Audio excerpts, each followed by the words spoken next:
ഇപ്പോൾ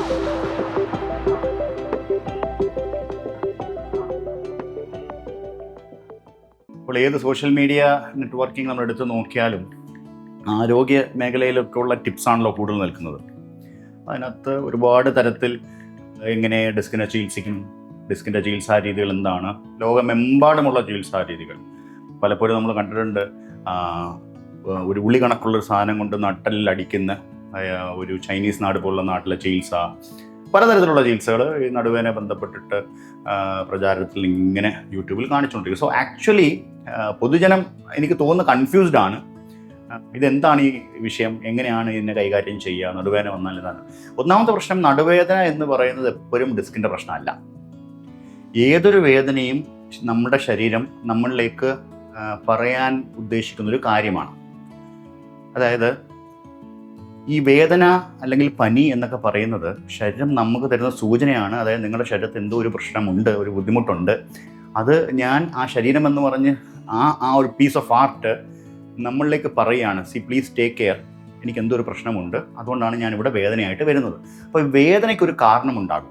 ആ കാരണം ഐഡൻറ്റിഫൈ ചെയ്ത് മാത്രമേ നമുക്ക് വേദനയെ ചികിത്സിക്കാൻ പാടുള്ളൂ എന്നുള്ളതാണ് യാഥാർത്ഥ്യം. അതായത് വളരെ സിമ്പിളായിട്ട് പറയുകയാണെങ്കിൽ വേദന സംഹാരമല്ല വേദനയ്ക്കുള്ള ചികിത്സ. വേദന സംഹാരം എന്ന് പറയുന്നത് ആ വേദനയ്ക്ക് എന്ത് കാരണമുണ്ടോ ആ കാരണത്തിനെ ചികിത്സിക്കുന്നതിൻ്റെ കൂട്ടത്തിൽ ആ വേദനയെ നമുക്കൊന്ന് ശമിപ്പിക്കാൻ ഉണ്ടാകുന്ന ഒരു ടെക്നിക്ക് മാത്രമാണ് വേദന സംഹാരമോ അല്ലെങ്കിൽ വേദന സംഹാരത്തിന് വേണ്ടി ഉപയോഗിക്കുന്ന മെത്തഡോളജീസോ. So we'll have to find a cause for your pain. വേദനയ്ക്ക് ഒരു കാരണം ഐഡൻറ്റിഫൈ ചെയ്യണം. ഡിസ്കിനെ കുറിച്ചാണ് നമ്മൾ സംസാരിക്കുന്നതെങ്കിൽ എന്താണ് ബേസിക്കലി ഡിസ്ക് വളരെ സിമ്പിളാണ്. നമ്മളൊരു ക്യാരംസിൻ്റെ കോയിൻ കട്ട പോലെ ഇരിക്കുന്ന ഒരു സാധനമാണ് ഡിസ്ക് എന്ന് ഏകദേശം ഭൂരിഭാഗം പേർക്കും അറിയാം, പടങ്ങളിലെല്ലാം കണ്ടിട്ടുണ്ടാവും. പക്ഷേ ക്യാരംസിൻ്റെ കട്ട പോലെ ഇരിക്കുന്ന സാധനമാണ് ഡിസ്ക് എങ്കിലും ആ ക്യാരംസ് കട്ടയോളം കട്ടിയുള്ളൊരു സാധനമല്ല ഡിസ്ക്. അതുകൊണ്ട് തന്നെ ഈ ഡിസ്കിനെ പൂർണ്ണമായി മനസ്സിലാക്കുകയാണ് ഒരു ഡിസ്ക് ആണ് വേദനയ്ക്ക് കാരണമെന്ന് മനസ്സിലാക്കുന്ന ഒരു രോഗി ആദ്യമേ ചെയ്യേണ്ടത്. വളരെ കട്ടിയുള്ളൊരു പ്രതലത്താൽ മൂടി വെച്ചിരിക്കുന്ന ഒരു ഹാർഡ് ജെൽ ലൈക്ക് മെറ്റീരിയലാണ് ശരിക്കും പറഞ്ഞാൽ ഡിസ്ക്. കുറച്ചും കൂടെ വ്യക്തമായി പറയുകയാണെങ്കിൽ നമ്മൾ ഈ കട്ടിയുള്ള ഒരു റബ്ബർ, ഒരു കുഷനിങ് എഫക്റ്റ് ഉള്ള ഒരു റബ്ബർ, ആ റബ്ബർ വളരെ കട്ടിയുള്ള ഒരു പ്രതലത്താൽ മൂടി വെച്ചേക്കുന്ന ഒരു സംവിധാനമാണ് ഡിസ്ക്. ഈ പ്രതലം എന്ന് പറയുന്നത്, മൂടി വെച്ചേക്കുന്ന മെറ്റീരിയൽ എന്ന് പറയുന്നത് ആനുലസ് ഫൈബ്രോസിസ് എന്ന് പറയുന്ന ആനുലാർ ലിഗമെന്റ് എന്ന് പറയുന്ന ഒരു സ്ട്രക്ചറും ആ സ്ട്രക്ചറിനുള്ളിൽ പൊതിഞ്ഞു വെക്കത്തക്ക രീതിയിലുള്ളൊരു സംവിധാനമാണ് ന്യൂക്ലിയസ് പൾപ്പോസസ് എന്ന് പറയുന്ന ശരിക്കുമുള്ള ഈ ഡിസ്ക്.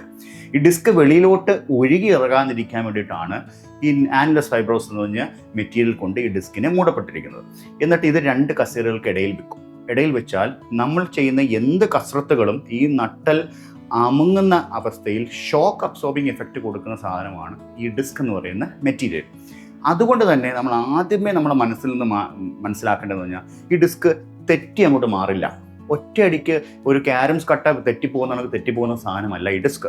ഈ കട്ടിയുള്ള ആനുലസ് ഫൈബ്രോസിസ് എന്ന പ്രതലം വിള്ളൽ വീരുകയും, അതായത് നമ്മളുടെ നട്ടലിലെ കസേരകളുടെ പ്രവർത്തനം ശരിയായ രീതിയിലല്ല, അല്ലെങ്കിൽ അതിന് ചുറ്റുമുള്ള മാംസപേശികൾക്ക് ശരിയായ ബലമില്ലെങ്കിൽ അതൊരു ബയോമെക്കാനിക്സ് ഉണ്ട്. ആ ബയോമെക്കാനിക്സ് ഡീറേഞ്ച്ഡ് ആയി ഈ അമിതമായുള്ള സമ്മർദ്ദം ഈ ആനുലസ് ഫൈബ്രോസിസ് എന്ന് പറഞ്ഞ പ്രതലത്തിന് വരികയും അവിടെ ചെറിയ വിള്ളലുകൾ ആദ്യമേ വീരുകയും ചെയ്യുന്നു.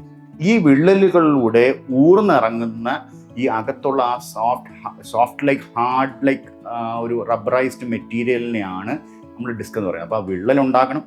വിള്ളലിൽ കൂടെ ഈ ഡിസ്ക് പതുക്കെ ഊർന്ന് വെളിയിലോട്ട് വരണം. എങ്ങനെയാണ് വെളിയിലോട്ട് വരിക?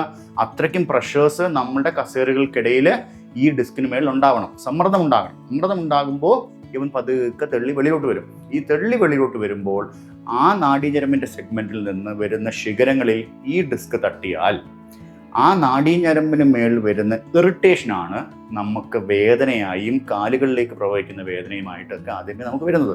അതുകൊണ്ട് തന്നെ ആദ്യമേ മനസ്സിലാക്കേണ്ടത് എന്താണ്? ഡിസ്ക് ഒരിക്കലും ഒരു കട്ട പോലെ വെളി വരുന്ന സാധനമല്ല. അതിൻ്റെ പ്രതലം ചെറിയ വിള്ളലോടുകൂടി പൊട്ടി, ആ പൊട്ടുമ്പോൾ നമുക്ക് നടുവേദനയായിട്ട് അനുഭവപ്പെടും. അതിൽ നിന്ന് പിന്നെ ഡിസ്ക് ഊർന്ന് വെളിയിൽ വരണം. അതിന് സമയമെടുക്കും.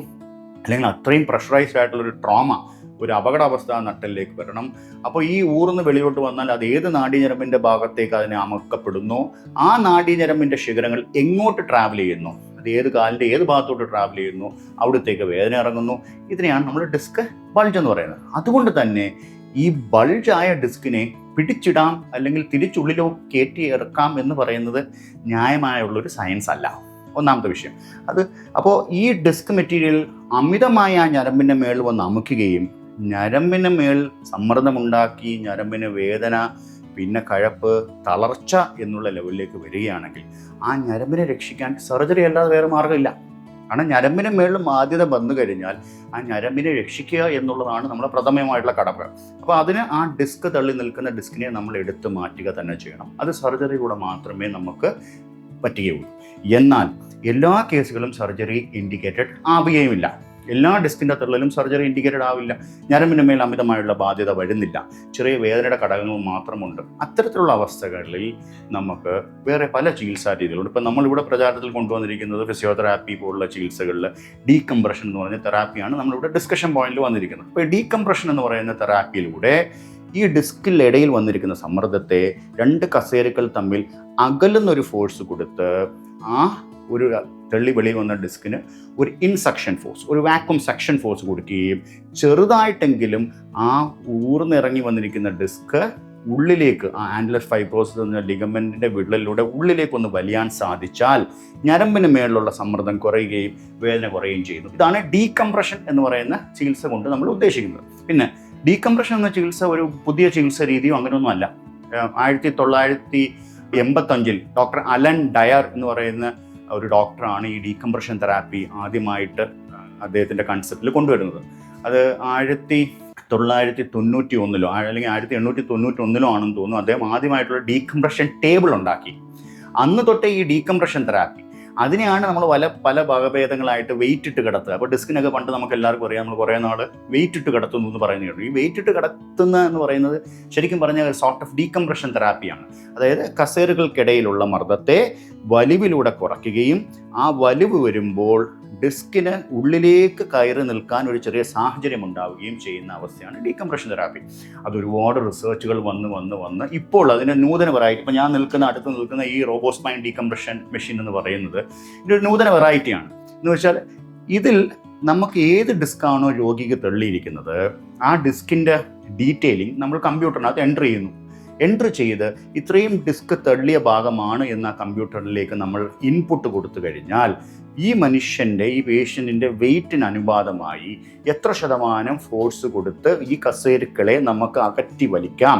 അങ്ങനെ വലിക്കുകയാണെങ്കിൽ ആ തെള്ളി വെളിയിലോട്ട് നിൽക്കുന്ന ഡിസ്കിന് ചെറുതായിട്ട് ഉള്ളിലോട്ട് കയറിപ്പോകാനുള്ള ഒരു സാഹചര്യം ഉണ്ടാകുന്നു. എന്ന് പറഞ്ഞ് ഇതങ്ങ് അകത്തോട്ട് കയറിപ്പോവുകയോ ആ കയറി വന്ന വിള്ളലിന് ഉള്ളിൽ പൂർണ്ണമായി മാറി കയറിപ്പോകുമോ എന്നൊന്നും നിങ്ങൾ വിചാരിക്കണ്ട. അങ്ങനെയൊന്നും സംഭവിക്കാൻ പോകുന്നില്ല. പക്ഷേ ഞരമ്പിന് മേലുള്ള മർദ്ദം കുറയും. ഞരമ്പിന് മേലുള്ള മർദ്ദം കുറയുമ്പോൾ ആ സാഹചര്യം ചിലപ്പോൾ നമുക്ക് സർജറിയിലേക്ക് പോകാനുള്ള ഒരു സാഹചര്യത്തിൽ നിന്ന് പേഷ്യൻറ്റ് നമുക്ക് രക്ഷിക്കാൻ പറ്റും. വേദനയുടെ സാഹചര്യം കുറയും. അങ്ങനെ കുറഞ്ഞാൽ ആ ചികിത്സ അവിടെ നിൽക്കുന്നില്ല. ഈ ചികിത്സ പിന്നെ ഒരു കണ്ടിന്യൂസ് പ്രോസസ്സാണ്. കണ്ടിന്യൂസ് പ്രോസസ്സ് എന്ന് പറഞ്ഞാൽ പിന്നീട് ആ ഡിസ്കിൻ്റെ മേളിൽ ഇത്തരത്തിലുള്ള മർദ്ദം വരാതിരിക്കാൻ വേണ്ടി മസിൽ പേശികളെ ബലപ്പെടുത്തുന്ന പ്രോസസ്സ് പിന്നീട് ഒരു 5 or 6 ചിലപ്പോൾ 1 കൊല്ലം വരയ്ക്കുമൊക്കെ വളരെ കെയർഫുള്ളായിട്ട് ആ പേഷ്യൻ്റ് എക്സസൈസ് മോഡിലൊക്കെ നിന്നാൽ മാത്രമേ ഇത് മാറുകയുള്ളൂ. അതുകൊണ്ട് തന്നെ നമ്മളിവിടെ ഓഫർ ചെയ്യുന്നതെന്ന് പറഞ്ഞാൽ ഈ ഡീകംപ്രഷൻ തെറാപ്പി ഒരു 10-20 സെക്ഷൻ ചെയ്യുകയും പിന്നെ വരും മാസങ്ങളിൽ ആവശ്യമുണ്ടെങ്കിൽ ഡീകംപ്രഷൻ തെറാപ്പി കൊടുക്കുകയോ അല്ലെങ്കിൽ ഫിസിയോതെറാപ്പിയുടെ ഒരു സെക്ഷൻസ് എല്ലാ മാസവും അടുത്ത 5-6 മാസം കൊടുത്ത് ആ പേഷ്യൻറ്റിൻ്റെ നടുവിനെ ബലപ്പെടുത്തി അതിലേക്ക് വേണ്ടിയുള്ള എക്സസൈസുകൾ കൂടുതൽ ചെയ്യിപ്പിച്ച് ബലപ്പെടുത്തി ചിലപ്പോൾ നീന്തൽ പോലുള്ള എക്സസൈസൊക്കെ വളരെ ഗുണമാകുന്ന ഒരു രീതിയാണ് ഡിസ്കിൻ്റെ പ്രശ്നങ്ങൾ കണ്ടുവരിക. പക്ഷെ ഇത് ചെയ്യുക. അപ്പോൾ ഇതെങ്ങനെയാണ് ചെയ്യുക? ആദ്യമേ വേദനയായിട്ട് വരുന്ന പേഷ്യൻറ്റിനെ നമ്മൾ അവലോകനം ചെയ്യും, ഇവാലുവേറ്റ് ചെയ്യുന്നത് ചിലപ്പോൾ ഒരു ഓർത്തോ സർജൻ എന്നുള്ള രീതിയിൽ മാത്രമല്ല. ഇവിടെ നമുക്ക് medical neuro surgical neuro teams ഉണ്ട്. അപ്പോൾ അവർ ആ പേഷ്യനെ കാണും, ക്ലിനിക്കൽ എക്സാമിനേഷൻ ചെയ്യും. മാൻഡേറ്ററി ആയിട്ട് MRI എടുത്ത് നോക്കണം. MRI ഇല്ലാതെ നമുക്ക് പറ്റില്ല. കാരണം MRI ആണ് നമുക്ക് കറക്റ്റായിട്ട് എത്രത്തോളം ഡിസ്ക് ഉണ്ട്, ഞരമ്പിൻ്റെ മേലുള്ള ബാധ്യതയുണ്ടെന്ന് മനസ്സിലാക്കി തരിക. ഇത് മനസ്സിലാക്കി ഡീകംപ്രഷൻ തെറാപ്പിക്ക് അനുയോജ്യമായ പേഷ്യൻ്റ് ആണ് എങ്കിൽ മാത്രമേ ഡീകംപ്രഷൻ തെറാപ്പി ചെയ്യാൻ പാടുകയുള്ളൂ. അതല്ല, അത് കൂടുതൽ മർദ്ദത്തിലാണ് നിൽക്കുന്നതെങ്കിൽ ഒബ്വിയസ്ലി നിങ്ങൾ സർജിക്കൽ ട്രീറ്റ്മെൻറ്റിലേക്ക് പോവുക. ഇപ്പോൾ സർജറി എന്ന് പറയുന്നത് ഒരു മഹാസംഭവമായിട്ടൊന്നും ഈ കാലഘട്ടത്തിൽ നിൽക്കുന്നില്ല. ഡിസ്കിൻ്റെ സർജറി വളരെ സിമ്പിളായിട്ട് ഇപ്പോൾ നടക്കുന്നുണ്ട്. ചെറിയ ഇൻസിഷനിലൂടെ നടക്കും. ചിലപ്പോൾ എൻഡോസ്കോപ്പിക് സർജറി ടെക്നിക്സ് നമുക്ക് ചെയ്യാൻ പറ്റും. ഞാൻ വർക്ക് ചെയ്യുന്ന മെഡിസിറ്റി മെഡിക്കൽ കോളേജ് ഹോസ്പിറ്റലാണ്. അവിടെയൊക്കെ വളരെ പ്രചാരത്തിൽ ഈ സർജറി നടക്കുന്നു. പക്ഷേ ഇൻഡിക്കേറ്റഡ് ആയിട്ടുള്ള പേഷ്യൻസിന് മാത്രമേ സർജറി ചെയ്യാൻ പാടുള്ളൂ. അങ്ങനെ സർജറി ചെയ്താൽ വളരെ നല്ല റിസൾട്ട് പേഷ്യൻറ്റിന് കിട്ടും. അല്ലാതുള്ള പേഷ്യൻറ്റുകൾക്ക് ഡീകംപ്രഷൻ ഇൻഡിക്കേറ്റഡ് ഉള്ള പേഷ്യൻസിന് ഈ മെഷീൻസ് വളരെ നല്ല റിസൾട്ട്സ് ആണ് ഞങ്ങളുടെ ഒരു എക്സ്പീരിയൻസിൽ ഞങ്ങൾക്ക് അനുഭവപ്പെട്ടിരിക്കുന്നത്. ഇതാണ് ഏകദേശം ഈ ഡിസ്കിനെ കുറിച്ച് നമുക്ക് പറയാനുള്ള ഒരു ആമുഖം.